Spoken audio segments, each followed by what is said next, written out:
It's only the first week of July and the effects of June are still carrying over, what with so many great releases to choose from. As it is, things are positively hectic behind the scenes for AppSpy, but let's take some time out from playing these awesome games to cover some of the more important points of the last week.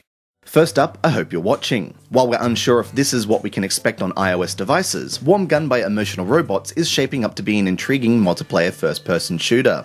What originally started out as a PC project will be coming to iOS devices as well, giving players a chance to pick one of a handful of characters, each with their own unique weapons to battle it out for supremacy in a post-apocalyptic Wild West revival setting.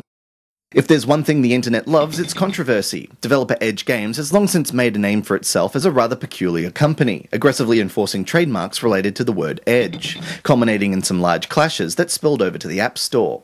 In a surprising twist, the developer has finally released a new game called Edge Bobby 2. Marketed as a sequel to the original game Bobby Bearing, you can check out a free light version on the App Store to judge the game for yourself.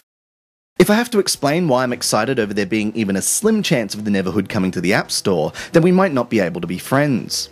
Okay, that's an overreaction, but I'm not ashamed to say that this adventure game is a nostalgic classic I'd love to play again. Developer Bazinga Studios is attempting to negotiate a licensing contract to bring the Claymation adventure game to the App Store, and possibly other devices, so fingers crossed. While some may think I'm crazy, I'm not too sure how well Pokemon would succeed on iOS devices. With that said, I certainly wouldn't say no, and being who I am, I'd fall victim to it immediately. Sadly, that day is not yet here, but Pokemon is on the way to the App Store, or at least the Japanese App Store in the form of Pokemon Say Tap Black and White. This official app is based around music and cards, so it's hard to call it a true Pokemon game.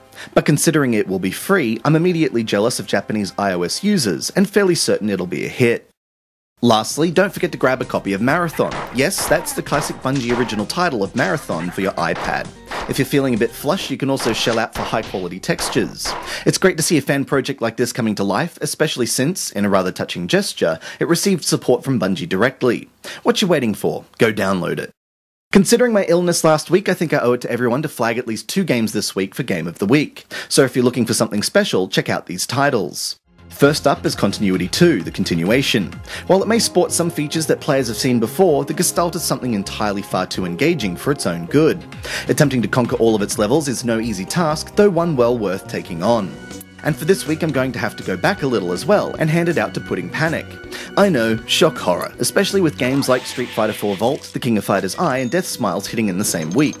Sadly, the one thing these 3 titles lack is originality. When it comes down to it, I can play all of them, arguably in a better manner, on a console, which is something I cannot do with the amazing and challenging real-time puzzler that is Pudding Panic. It's a great change of pace from the usual action titles, packing polished aesthetics, and a fun twist on train track-based puzzle games. And that's the wrap up for this week. Keep an eye on our channel for more reviews, news and features, and don't forget to subscribe or to keep track of our site via Twitter or Facebook. This has been Andrew with AppSpy.com. We review, you decide.